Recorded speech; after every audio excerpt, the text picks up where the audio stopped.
Fomentar e divulgar processos e práticas de comunicação, educação e mobilização social entre jovens e adolescentes, visando transformar a realidade. Esta é a motivação da ONG Viração, criada há 12 anos em São Paulo. Entidade que trabalha com projetos de escolas públicas e comunidade. Possui uma agência de notícias em que os jovens são protagonistas e uma revista, onde tudo começou. Vamos conversar sobre os resultados dessa experiência com Suzana Sarmiento, atual presidente da Viração. Está no ar o Observatório do Terceiro Setor, o olhar da cidadania.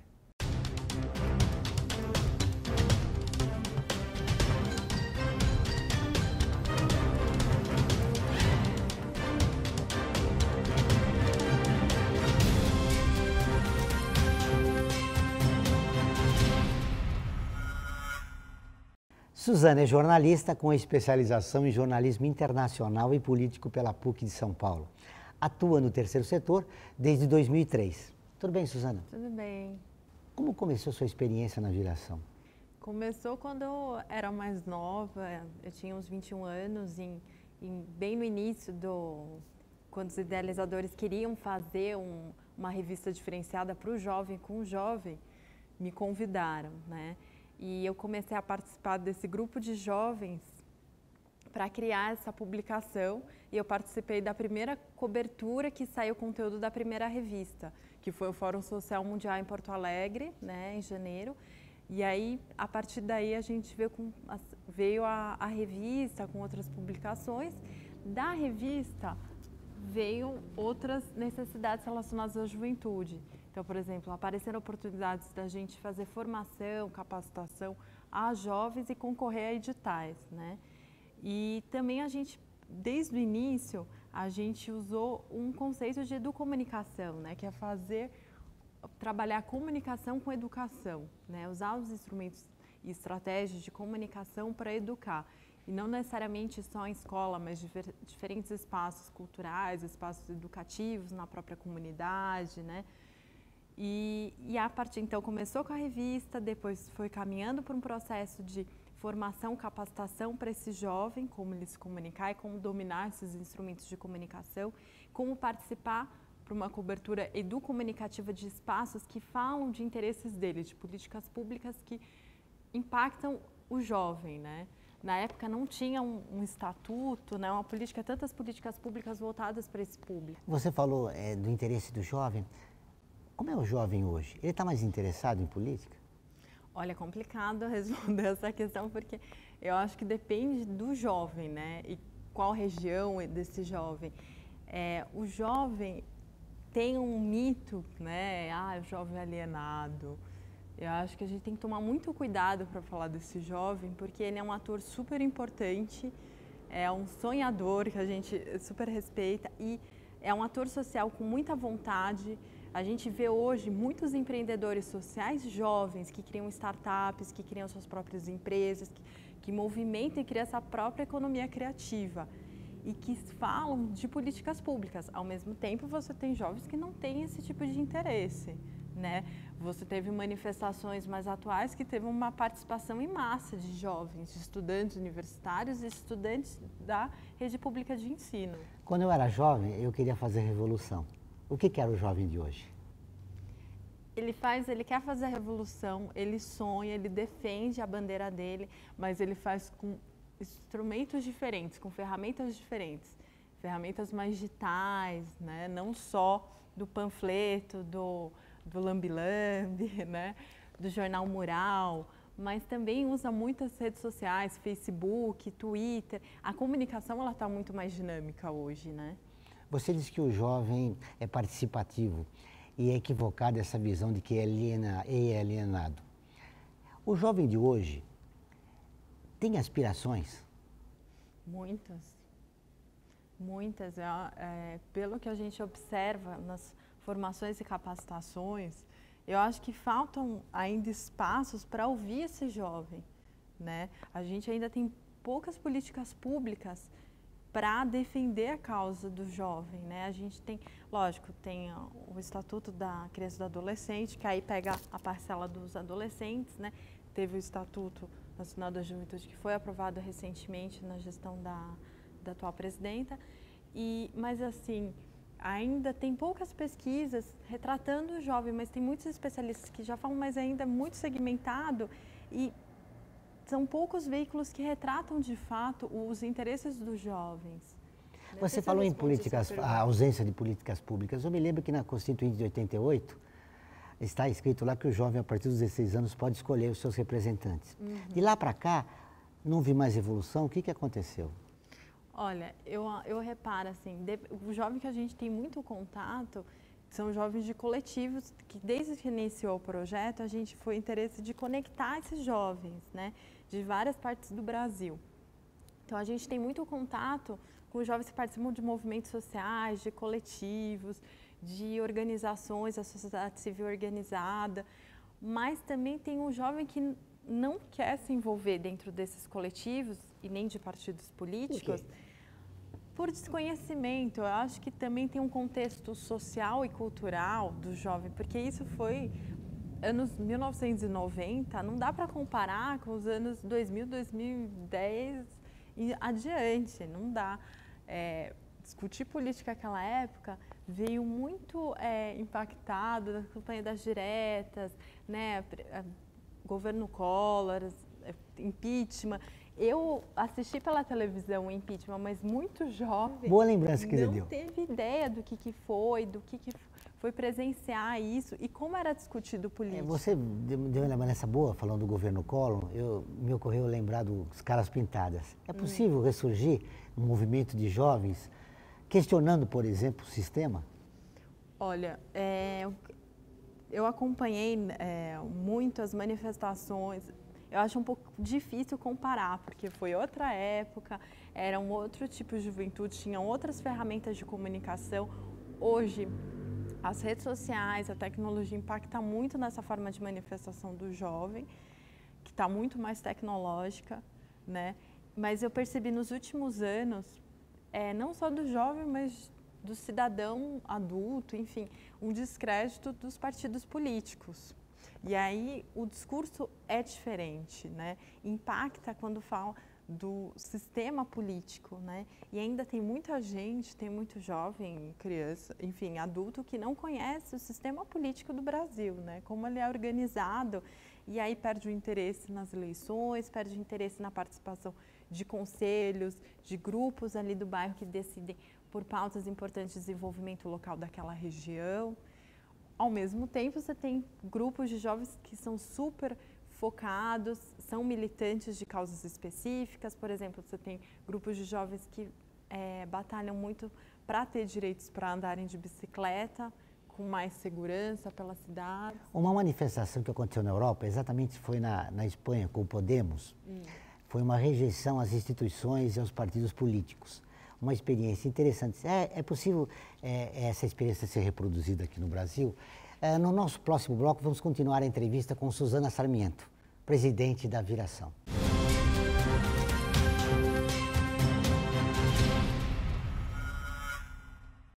A FUNASP colabora com a USP nas relações entre fundações por meio de fóruns, simpósios, seminários, pesquisas e intercâmbio de informações, além do seu investimento na área social.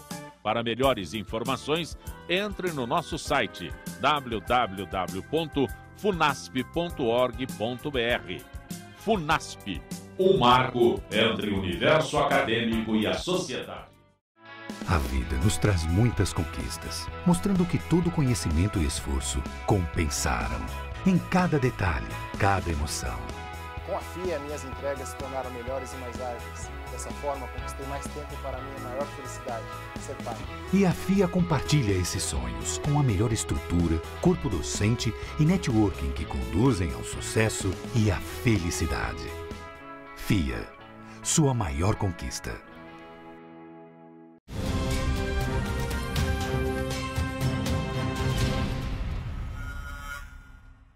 Estamos de volta com o Observatório do Terceiro Setor, o olhar da cidadania. No programa de hoje, conversamos sobre a experiência da Viração com jovens e adolescentes. A nossa entrevistada é Suzana Sarmiento. Suzana, eu deixei no ar uma pergunta do bloco anterior sobre a experiência do Podemos na Espanha. É possível se reproduzir aqui no Brasil o que está acontecendo lá?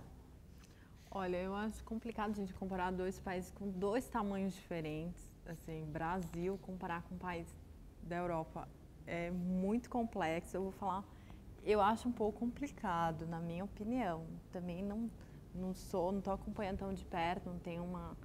E não posso responder pelo jovem, porque eu também não estou acompanhando a visão dele em cima dessa movimentação na Espanha. Mas a visão do jovem brasileiro, pelo menos parte dele, como você disse, eles estão bem cética, né? Eles estão questionando bastante, mas tem outros jovens que a pauta é a reforma política, né? Esse jovem que está defendendo a reforma política é aquele que procura informação, que participa de coletivo, participa de alguns debates de organizações, até partidos, mas não é militante do partido, né? E até grupos de temáticas relacionadas a direitos humanos. É claro para o jovem que ele tem direito a exercer a sua cidadania, tem seus direitos. Comparado com o que eu fui de jovem, um pouquinho aos 10 anos, acho que tá bem mais claro. Acho que é complicado falar, ainda acho que a gente precisa avançar demais, né? Tem muito jovem que não tem nem ideia de como foi construído o estatuto, que foi de forma coletiva, mas assim, e que interessa a ele como política pública, né? Mas tem uma parcela considerável que sabe sim e que cria, esse é o nosso trabalho, formar jovens que criam suas próprias ferramentas de comunicação, né? A gente tem inúmeros veículos hoje, né, que não eram tão conhecidos antes, nem tinham, que são blogs, que são rádios comunitárias, liderados por jovens, que noticiam ali o que acontece no bairro dele, porque ali não vai sair na grande imprensa, né? E interessa não só a ele, mas a sua comunidade. Considerando essa realidade que você apresentou, como estão os projetos da Viração? Olha, a gente está com vários projetos, né? Um deles que eu gostaria de falar, dois, assim, é de formação, né? Eu falei da revista, mas a gente forma e capacita esse jovem, né? Com temas relevantes da área de direitos humanos e comunicação, porque a gente trabalha no enfoque de educomunicação, para esse jovem fazer cobertura educomunicativa, ou seja, ele vai cobrir eventos, Conferência Nacional de Direitos Humanos, eventos, conferências de meio ambiente e até seminários que discutam políticas públicas para o jovem, ele cobrindo, ele participando e ele produzindo esse conteúdo para a Agência Jovem de Notícia, né? E a gente também tem parceria com, por exemplo, a Coordenação de Juventude de São Paulo para criar uma rede de núcleos de educomunicação comunitária em bairros mais periféricos, Campo Limpo, Brasilândia, São Miguel Paulista e Fazenda da Juta, né? Então, dessa forma, a gente está atingindo jovens que não seriam incluídos numa grande imprensa. Então, a nossa ideia, lá no início, era dar voz e mostrar e retratar esse jovem lá na revista. Com o decorrer dos anos, foi aparecendo oportunidades de financiamento, enfim, da gente formar esse jovem, capacitar, né? Consequentemente, a gente está impactando nas políticas públicas, porque esse jovem está conhecendo o espaço que ele pode participar, né? Então, ele, peraí, então, já que eu tenho direitos, eu quero também contribuir com essa discussão, né? E aí a gente forma esse jovem que impacta e a gente também tem uma outra iniciativa que é a Renajoc. Diante disso, como é essa Renajoc? Então, é uma rede nacional de adolescentes e jovens comunicadores. São jovens de várias partes do Brasil que fazem encontros virtualmente, alguns presencialmente. Aqui para ser presencialmente tem um custo e toda uma logística, né? E que a gente discute e defende o direito humano à comunicação, porque a comunicação é um direito humano, né?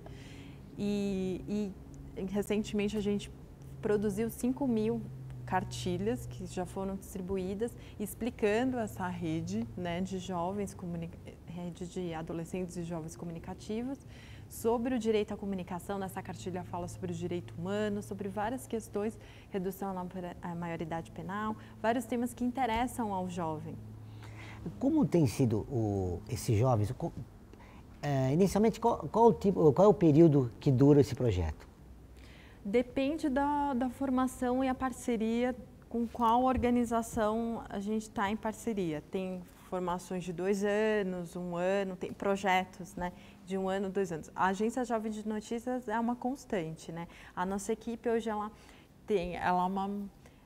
um mix de conteúdo e formação, né? A gente tem muito do comunicador e a gente fala que todo mundo é do comunicador, né? Porque todo mundo, para comunicar, tem um processo educativo, desde o pessoal que ajuda a gente na administração, na limpeza, até o profissional que ajuda a formar esse jovem, até o que escreve conteúdo e aquele que formata os projetos.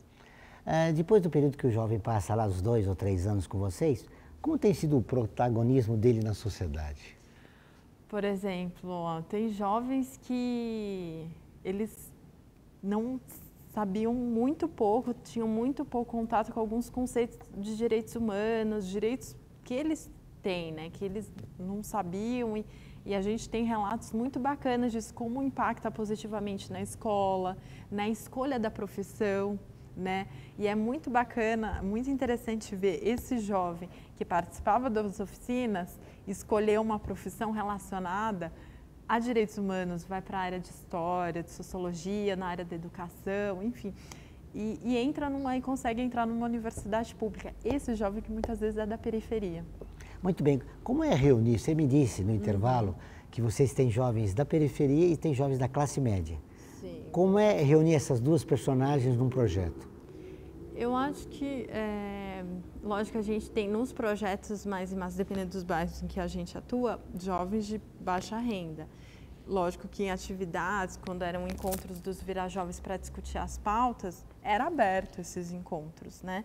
Porque para a gente discutir as pautas das revistas, esses Virajovens, poderia participar não só jovens de coletivos, mas jovens que tenham interesse e queiram contribuir para construir o veículo que retrate eles, né?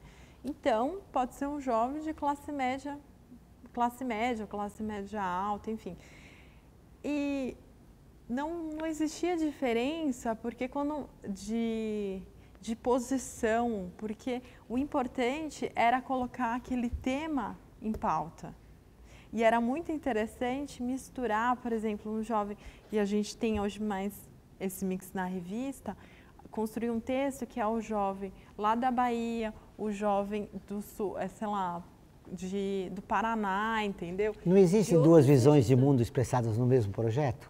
O do jovem da periferia e do jovem da classe média? Pode ser, mas quando discute a pauta, essas duas visões de mundo são ricas, porque são duas histórias diferentes, culturas diferentes, realidades diferentes, né? Mas podem ser valores muito próximos, né? Valores de vidas muito próximos. E ter muito claro que quer discutir temas que eles não teriam essa abertura em outros veículos de comunicação. Você me disse que começou, né, na Viração. Sim. Como integrante de um projeto. Eu era voluntária, né? Era estudante de jornalismo ainda e participava dos grupos que ainda tinham os Virajovens, né? Então, era como se fossem os pauteiros e a gente não... Era um encontro no começo que reuniam, por exemplo, em São Paulo, aqui na capital, 30, 50 jovens, às vezes, e não só de coletivos, mas era muito bacana porque a gente discutia diferentes pautas e nós nos dividíamos. Então, naquela pauta, por exemplo, sobre gravidez e adolescência, e jovens de diferentes bairros também de São Paulo, porque São Paulo também é um mundo, né? E aí você pega jovens de diferentes bairros, diferentes visões de mundo também naquela pauta. Diferentes visões de mundo e diferentes pautas, como você disse. O que interessa o jovem hoje? Quais as pautas que mais interessam? Gravidez precoce, sexualidade, política? Vamos agora a mais um intervalo e voltamos dentro de instantes.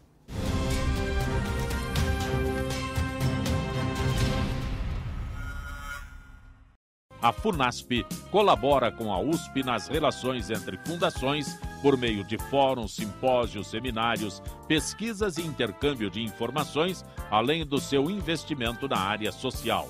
Para melhores informações, entre no nosso site www.funasp.org.br. FUNASP, um marco entre o universo acadêmico e a sociedade.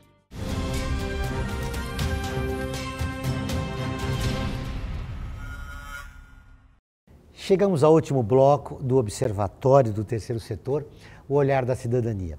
Nossa convidada é Suzana Sarmiento, presidente da ONG Viração. Deixei uma pergunta no ar para você, no bloco anterior.